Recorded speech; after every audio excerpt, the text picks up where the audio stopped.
Bueno, nosotras presentamos en el día de hoy entre 20 legisladoras de distintos partidos políticos de la Cámara de Diputados una denuncia formal a la Procuración de la Corte para que se pueda llevar adelante un proceso de investigación y se apliquen las sanciones que correspondan al juez Mingarini, un juez penal de la provincia de Santa Fe que, como seguramente ustedes habrán visto y también quienes nos van escuchando, en estos días estuvo saliendo en muchos medios de comunicación producto de algunas expresiones que calificamos desde el movimiento de mujeres y desde algunos ámbitos como bastante machistas y difíciles en términos de perspectiva de género. Entonces, a partir del conocimiento que tomamos de la audiencia en la cual una víctima de abuso sexual estaba pidiendo la posibilidad de que se dicte prisión preventiva para el imputado acusado de haber cometido una violación contra ella, el juez decide dejarlo en libertad mientras transcurre el proceso, alegando que él no puede comprender, no entra en su lógica, que este imputado, respecto del cual hay pruebas de lesiones genitales en la víctima y prueba de material biológico en la escena del crimen que está asociada a él, y del que el juez en la misma audiencia habla del hecho consumado o no, él cree que como se puso profiláctico, entonces no podemos estar hablando de una violación. Motivo por la cual, como no comprende cómo va a estar pretendiendo violar a una mujer usando preservativo, entonces lo deja en libertad para transcurrir el procedimiento judicial. Esto fue en el marco de una audiencia donde el juez tenía que determinar si hacía lugar a la cautelar de prisión preventiva que impuso la víctima, que siente que su vida y su seguridad está corriendo en riesgo con esta persona en libertad durante el transcurso del procedimiento. Esas expresiones del juez Mingarini para nosotras representan un ejemplo claro de esa justicia machista y patriarcal que estamos diciendo por muchos lugares hace muchos meses que necesitamos empezar a discutir y cambiar seriamente. Una justicia que tiene muchos resquemores a hacer las capacitaciones de la ley Micaela a la que adhirió nuestra provincia de Santa Fe, y una justicia que todavía sigue siendo un reflejo de las desigualdades de género y sigue reproduciendo estereotipos y violentando y revictimizando a muchas mujeres que son víctimas de violencia. Precisamente por esa gravedad de estas expresiones y también por conocer un antecedente previo en el cual en otra causa el juez actuó de la misma manera, presentamos una denuncia para que el procurador de la Corte, que tiene potestades de sancionarlos, a los funcionarios judiciales, puedan investigar si esto es un comportamiento habitual de este juez y aplicar las sanciones correspondientes para el ejercicio de sus funciones. Justo esto se hace de público conocimiento en el marco del 6º aniversario del primer Ni Una Menos que gritamos en Argentina, 6 años que implican para muchas de nosotras un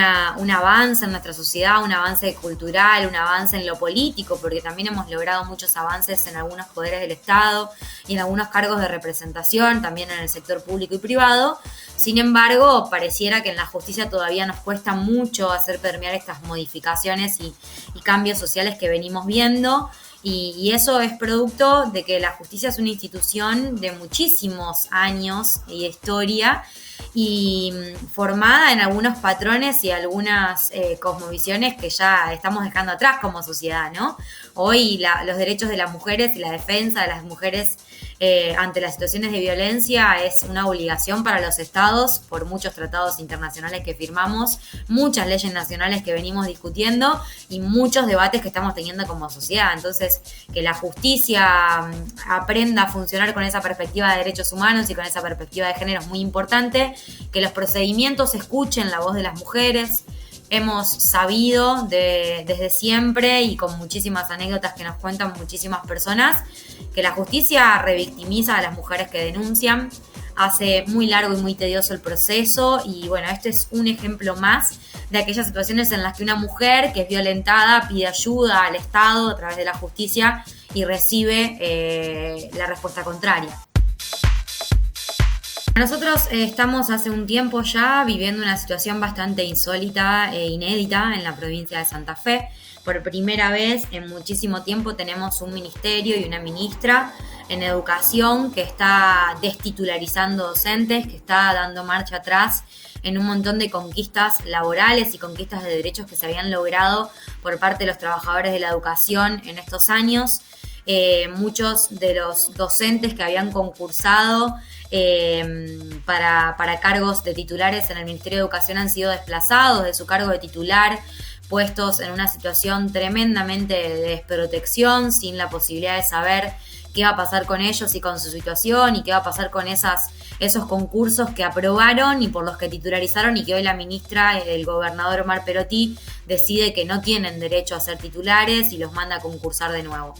En el marco de esa destitularización que afectó a 500 santafesinos y santafesinas de nuestra provincia,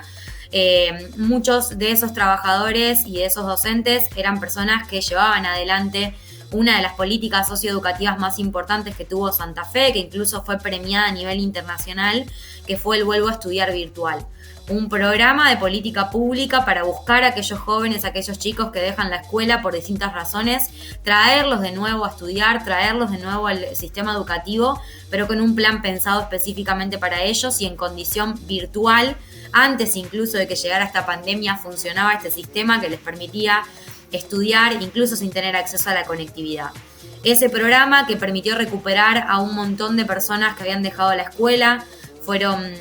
muchísimas las personas que volvieron a estudiar en el marco del vuelvo presencial y el virtual, eran beneficiarias de ese programa que llevaban adelante con mucho esfuerzo y con mucho trabajo muchos docentes y trabajadores de educación, que hoy no solo que están viendo peligrar su estabilidad laboral porque destitularizaron a todas esas personas, sino que además, a partir de que el Ministerio de Educación intervino, el EMPA 1330, que es la escuela en la cual se desarrollaba esta experiencia del vuelvo virtual, están viviendo situaciones de mucha vulneración de derechos, de mucha desprotección, de muchísima persecución política. Bueno, están sucediendo cosas bastante complicadas y se está en algún punto, que es lo que nos cuentan y nos relatan ellos que lo viven en primera persona, desmantelando toda esa política pública que fue tan ejemplar y que en un momento como este, de una crisis enorme por la pandemia y del confinamiento y la imposibilidad de las clases presenciales, es más que importante porque es una plataforma que permitía estudiar en la virtualidad, incluso a aquellas personas que no tenían conectividad y que muchas veces dejan la escuela porque pertenecen a sectores que son tremendamente vulnerados y desprotegidos por la sociedad y por el Estado. Eso es un poco lo que viene pasando. Nosotros venimos acompañando el reclamo de estos trabajadores para que el ministerio mantenga sus derechos laborales, porque la titularización que ellos recibieron fue parte de un acuerdo paritario que el gobierno está incumpliendo y violando, y eso es un precedente gravísimo para todos los trabajadores del Estado en las negociaciones del gremio con el Estado, y también estamos pidiendo que no se desmantele esta política pública que fue tan importante para Santa Fe.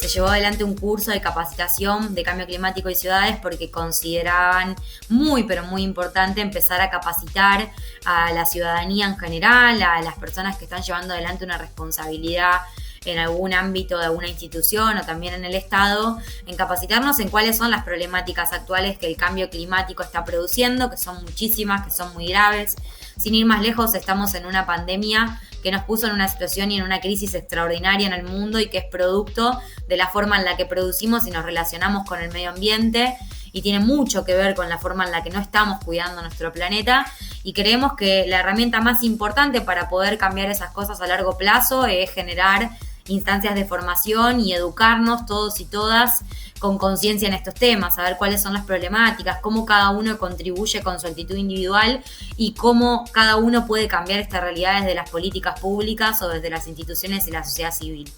Un poco tiene que ver con eso en el marco de haber